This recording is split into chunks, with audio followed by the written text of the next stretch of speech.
Let's begin. Hello students, welcome in Nath sir classes.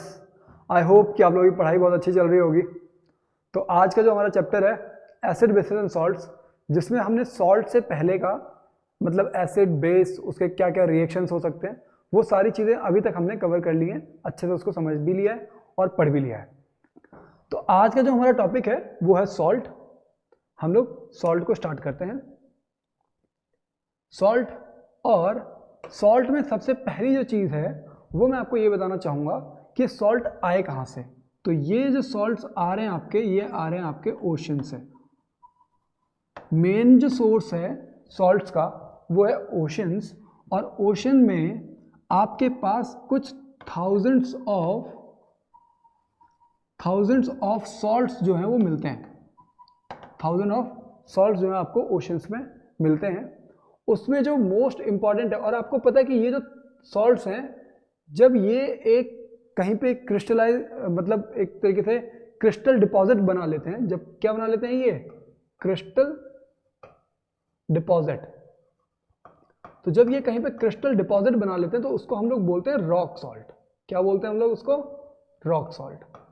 तो अगर कभी डेफिनेशन आ जाए what you understand by the term rock salt, तो आपको पता होना चाहिए कि ओशंस में जब कभी डिपोजिशन हो जाता है सॉल्ट्स का इन फॉर्म ऑफ क्रिस्टल्स, तो वो जो स्ट्रक्चर फॉर्म हो रहा है उसको हम लोग बोलते हैं रॉक सॉल्ट। ठीक है ना? अच्छा, अब दूसरा जो है कि इन थाउजेंड्स की आपको ज़रूरत नहीं है। आपको जिसकी ज़रूरत है वो है आपका कॉमन सॉल्ट। ठीक है? और ये कॉमन सॉल्ट वही है जो आपके घरों में for food making, for cooking के लिए जो यूज़ होता है, कुकिंग के लिए, वो सॉल्ट कौन सा है आपका? वो सॉल्ट है आपका कॉमन सॉल्ट। नेम क्या है इसका? इसका जो केमिकल जो सिंबल है वो है NaCl, और इसको हम लोग बोलते हैं सोडियम क्लोराइड। क्या बोलते हैं इसको हम लोग? Sodium chloride. ठीक है ना? और ये कौन सा कॉमन सॉल्ट है? ये वही कॉमन सॉल्ट है जिसके लिए गांधी जी ने दांडी मार्च यात्रा की थी। कौन सी यात्रा? दांडी मार्च। किसने किया था? गांधी जी ने। और जो दांडी मार्च किया गया था, जो गांधी जी ने किया था, उसका रीज़न क्या था?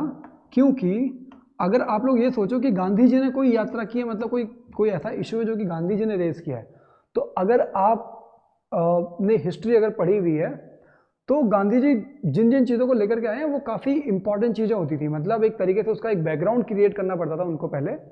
तो इसका मतलब कि जब उन्होंने ये सॉल्ट यात्रा निकाली है, जब ये दांडी मार्च यात्रा निकाली है, तो कुछ ना कुछ इंपॉर्टेंट रहा होगा इस सॉल्ट के अंदर। तो वो चीज़ें इंपॉर्टेंट क्या थी? पहली जो आपको एक तरीके से हिस्ट्री पॉइंट ऑफ व्यू से जो चीज़ें इंपॉर्टेंट हैं वो ये कि इसके ऊपर टैक्सेस जो थे, जो इसके ऊपर टैक्स था वो बहुत ज़्यादा था। तो टैक्स ज़्यादा होने की वजह से होता क्या है कि आपको रेवेन्यू मिलता है। क्या मिलता है आपको? रेवेन्यू मिलता है। और उस रेवेन्यू पे जो कंट्रोल था, जो रेवेन्यू पे जो कंट्रोल था वो था आपका ब्रिटिशर्स का। ठीक है? तो गांधी जी को लगा कि यार एक तो ये ऐसी चीज़ है जो कि बेसिक नेसेसिटी है लोगों की, हर लोगों को चाहिए, उस पर टैक्स ज़्यादा है। टैक्स ज़्यादा होने की वजह से क्या होता है कि प्राइस ज़्यादा हो जाता है। ठीक है? तो बेसिक नेसेसिटी की चीज़ जिसका प्राइस बहुत ज़्यादा है, और दूसरा उससे जो रेवेन्यू हो रहा है उससे सिर्फ ब्रिटिशर्स का फ़ायदा हो रहा है, हमारे देश का फ़ायदा तो हो नहीं रहा है।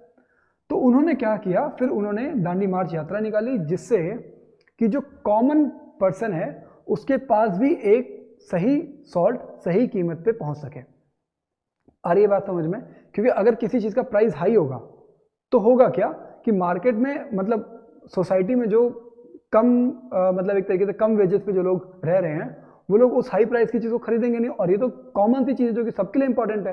तो इस वजह से गांधी जी को जरूरत पड़ी इस मार्च को रन करने की। दूसरी चीज़ ये है जो आपको अभी समझना है, वो ये कि ये जो NaCl है, क्या ये जो NaCl है, ये NaCl आपका as a raw material use होता है। क्या? Raw material. ये रॉ मटेरियल यूज होता है कहाँ पे? काफ़ी सारी फैक्ट्रीज में। तो क्योंकि बहुत सारी फैक्ट्रीज में ये as a raw material use होता है, इस वजह से जो इसकी इंपॉर्टेंस है वो बहुत ज़्यादा हो गई। आ रही है बात समझ में? अब वो रॉ मटेरियल कौन कौन से हैं? तो जैसे आप सबसे पहला तो आप समझ सकते हो क्या कि जो आपका NaOH हो गया, सबसे पहले ये हो गया, फिर दूसरा हो गया आपका ब्लीचिंग पाउडर, एक होगा आपका ब्लीचिंग पाउडर, ठीक है। उसके बाद फिर होगा आपका क्या, बेकिंग सोडा, ठीक है, बेकिंग सोडा। और फिर आपका क्या हो जाएगा, फिर आपका हो जाएगा वॉशिंग सोडा। तो ये ऐसी चीज़ें हैं जो कि आपके डिपेंडेंट हैं, मतलब अगर आपको ऐसी कोई फैक्ट्री लगानी है जिसमें ये सब, इन सब चीज़ों में से किसी एक चीज़ की फॉर्मेशन हो रही है, ऐसी और भी कई सारी चीज़ें हैं, तो आपको डिपेंडेंट होना पड़ेगा किसके ऊपर, फॉर NaCl के ऊपर डिपेंडेंट होना पड़ेगा, क्योंकि NaCl क्या है, इनका एक रॉ मटेरियल है। समझ में आ रही है बात। तो अभी हम लोग जनरली जो आगे पढ़ने वाले हैं वो यही पढ़ने वाले हैं कि इनकी फॉर्मेशन क्या होती है और इन चीज़ों के यूजेस क्या हैं, along with plaster of Paris, जो कि हम लोग लास्ट टॉपिक हम लोग रखेंगे, ठीक है ना। तो हम लोग थोड़ा और आगे बढ़ते हैं, और इसमें हमारा क्या आ गया, अब नेक्स्ट टॉपिक जो है वो है हमारा क्लोर अल्कली प्रोसेस। क्या है, क्लोर अल्कली प्रोसेस। तो क्लोर अल्कली प्रोसेस में सबसे पहली चीज़ तो आप ये समझ जाओ, अच्छा हम लोग अभी किसकी, NaOH की बात कर रहे हैं कि मतलब NaOH जो है वो किस तरीके से फॉर्म होगा, ठीक है। तो क्लोर अल्कली प्रोसेस में आपको ये समझना है कि अल्कली क्या हुआ। सबसे पहली चीज़ तो आपको ये पता होना चाहिए कि अल्कली क्या होते हैं। तो अल्कली होते हैं तुम्हारे बेस, क्या होते हैं, बेस होते हैं, बट कैसे बेस, जो कि वाटर डिजोल्व हो जाए, क्या हो जाए, वाटर डिजोल्व हो जाए। ऐसे बेस जो वाटर डिजोल्व हो जाए उनको बोलते हैं हम लोग क्या, अल्कली। इतनी बात समझ में आ गई। अच्छा, दूसरी चीज अब हम लोग डायरेक्टली बात करते हैं किसकी, क्लोर अल्कली प्रोसेस की। साउंड क्लियर है, हाँ ठीक है। आगे हम लोग आगे बढ़ते हैं फिर। तो इस पूरी चीज को हम लोग यहां से हटाते हैं।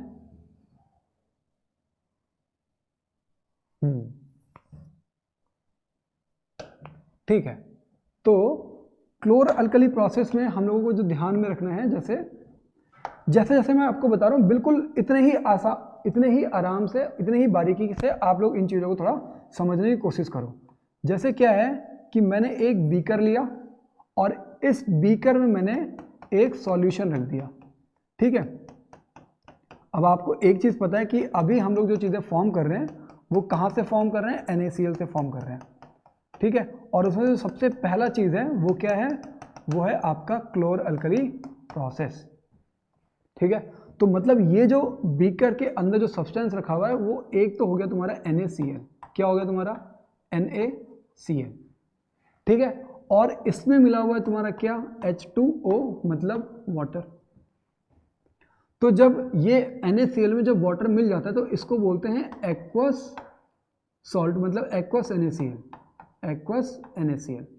जो तुम्हारा एक्वस NaCl होता है उसका एक कॉमन नेम है, उसको हम लोग बोलते हैं ब्राइन सॉल्यूशन। तो अगर कभी क्वेश्चन में ये आ जाए what you understand by the term brine solution, तो आपको ध्यान ये रखना है कि ये एक्वस NaCl होता है, ठीक है। तो अभी इतना समझ में आ गया। दूसरा क्या है कि अच्छा, इस पूरे सिस्टम में क्या है NaCl, तो हम लोग देखते हैं कि NaCl कहाँ से आ रहा है, ठीक है। तो देखो ये जो इनलेट है यहां से आपका NaCl जो है वो सिस्टम के अंदर आ रहा है, NaCl जो है वो सिस्टम के अंदर आ रहा है। फिर इस पूरे सिस्टम में एक परफोरेटेड मेम्ब्रेन होगी, मतलब एक तरीके से आप ये बोल सकते हो कि यहाँ पे एक मेम्ब्रेन लगी हुई होगी। ये क्या है, ये एक मेम्ब्रेन है। मेम्ब्रेन का मतलब होता है कुछ सब्सटेंस इधर से इधर आ सकता है, कुछ सब्सटेंस इधर से इधर जा सकता है। फिर क्या हो गया, तो यहाँ पे एक दूसरी पाइप होती है। अब उस पाइप से क्या चीज़ बाहर निकल रही है, क्या चीज़ है, वो हम लोग अभी थोड़ा रुक करके आगे बात करेंगे, ठीक है। तो ये पूरा सिस्टम आपको समझ में आया। और आपको ये भी समझना है कि यहाँ पे आपका एक इलेक्ट्रोड लगा होगा और यहाँ पे भी आपका एक इलेक्ट्रोड जो है वो लगा होगा। ये क्या है, ये है इलेक्ट्रोड्स, ये क्या है, इलेक्ट्रोड्स। और इलेक्ट्रोड्स क्या होते हैं, एक तो तुम्हारा होता है कैथोड, एक तुम्हारा होता है कैथोड, और एक होता है तुम्हारा एनोड, ठीक है ना। जनरली जो एनोड है, जनरली क्या, हमेशा एनोड पॉजिटिव होगा, कैथोड नेगेटिव होगा। और इस तरीके से आप इसको बैटरी के साथ कनेक्ट कर दोगे, जो पॉजिटिव टर्मिनल होगा वो बड़ा होगा और नेगेटिव छोटा होगा। आ रही है बात समझ में, तो ये नेगेटिव होगा और ये पॉजिटिव हो गया। हमने क्या किया, 2 इलेक्ट्रोड्स लिए जिनको एक बैटरी से कनेक्ट कर दिया है और उसको सॉल्यूशन के अंदर डिप कर दिया है। अगर आपको इसमें डाउट हो कि एनोड पॉजिटिव या कैथोड नेगेटिव, तो याद रखने का एक तरीका ये भी हो सकता है कि आयंस से याद रखो। आयंस क्या होते हैं, जिनके ऊपर चार्ज होता है, जिन एटम या मॉलिक्यूल्स के ऊपर चार्ज होता है उनको हम लोग बोलते हैं आयंस। ठीक है। दूसरी चीज, आयंस जो होते हैं वो भी 2 टाइप के होते हैं, एक होता है आपका कैटायन और एक होता है आपका एनायन। अगर आपको इतना याद है कि कैटायन जो है ये होते हैं तुम्हारे पॉजिटिव और एनायन जो है ये होते हैं तुम्हारे नेगेटिव, तो आप इसको भी याद रख सकते हो। जो कैटायन है वो कैथोड पे जाएंगे, और क्योंकि कैटायन पॉजिटिव है तो वो किसके पास जाएगा, वो जाएगा नेगेटिव के पास। तो कैथोड को कैसा होना पड़ेगा, नेगेटिव होना पड़ेगा। इसका मतलब कैथोड जो है वो नेगेटिव, एनोड जो है वो पॉजिटिव। अगर आपको ये वाला कॉन्सेप्ट अगर याद है तो आप यहां से भी रिलेट कर सकते हो। ठीक है, ठीक है। फिर इसको हम लोग हटाते हैं नेक्स्ट। तो ये चीजें अभी तक आपको क्लियर हो गई हैं। अब देखो क्या है कि अब मैं बात करूंगा कि क्या क्या चीजें इसमें से बाहर निकल रही हैं। ठीक है, हमने ये देखा कि इस पूरे सिस्टम में एक तो चीज है NaCl, ठीक है, और दूसरा है H2O। NaCl जब स्प्लिट होगा तो ये स्प्लिट होगा तुम्हारा Na पॉजिटिव में और दूसरा होगा Cl नेगेटिव।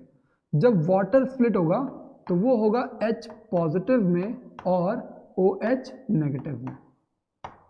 मुझे बार बार ध्यान देना पड़ रहा है कि माइक बंद तो ना हो जाए, क्योंकि ये जो वीडियो है, इस वीडियो को मैं अभी 2nd या 3rd टाइम शूट कर रहा हूँ जस्ट बिकॉज ऑफ माइक। ठीक है, आज जरा मेरा माइक काफ़ी ज़्यादा इशू कर रहा है और अभी कोई यहाँ पे देखने के लिए नहीं बैठा हुआ है, तो ऐसा। खैर, हम लोग आगे बढ़ते हैं।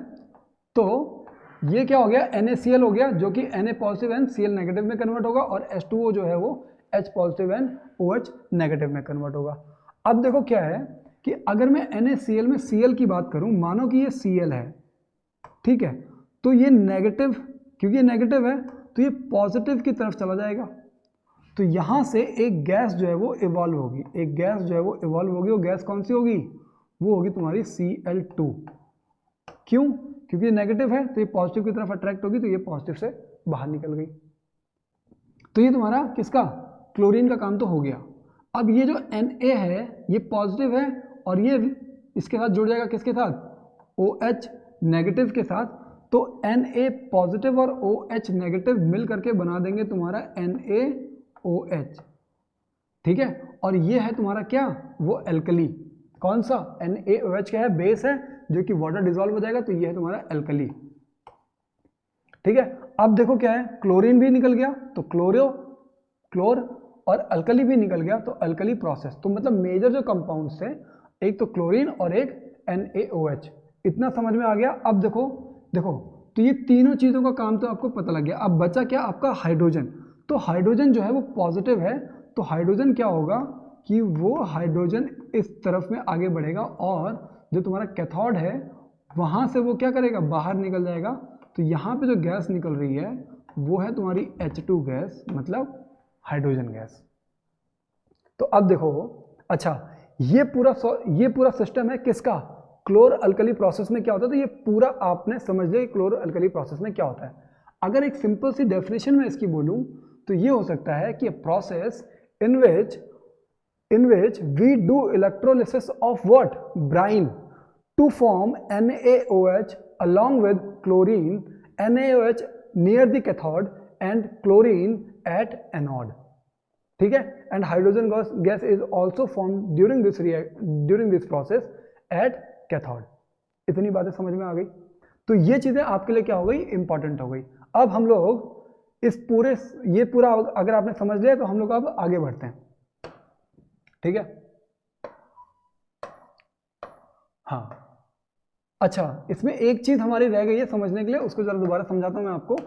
क्या है कि जो सॉल्ट होता है वो 2 टाइप के, मतलब 3 टाइप के हो सकते हैं। सॉल्ट जो है वो 3 टाइप के हो सकते हैं। पहला हो सकता है कि वो एसिडिक सॉल्ट हो, क्या हो, एसिडिक सॉल्ट हो, एसिडिक सॉल्ट। ठीक है, दूसरा हो सकता है कि वो न्यूट्रल हो, क्या हो, न्यूट्रल हो। और तीसरा हो सकता है कि वो बेसिक सॉल्ट हो, बेसिक सॉल्ट। तो देखो एसिडिक सॉल्ट तब बनता है जब आपका स्ट्रॉन्ग एसिड रिएक्ट करता है वीक बेस के साथ, और जब ऐसा होता है तो आपका जो सॉल्ट बनता है वो एसिडिक सॉल्ट आपको बनता है। और एसिडिक सॉल्ट है तो जो pH वैल्यू होगी वो लोअर होगी 7 से। न्यूट्रल सॉल्ट जो बनता है वो strong acid plus strong base से मिलकर के तुम्हारा क्या बनेगा, न्यूट्रल सॉल्ट, या फिर weak acid plus weak base से मिलकर के क्या बनेगा आपका न्यूट्रल सॉल्ट बनेगा। ठीक है, और इसका जो pH होगा वो तुम्हारा इक्वल होगा किसके, 7 के। अब हम लोग देखते हैं बेसिक सॉल्ट क्या है, तो weak acid plus strong base, इससे मिलकर के जो आपका बनेगा वो बेसिक सॉल्ट बनेगा।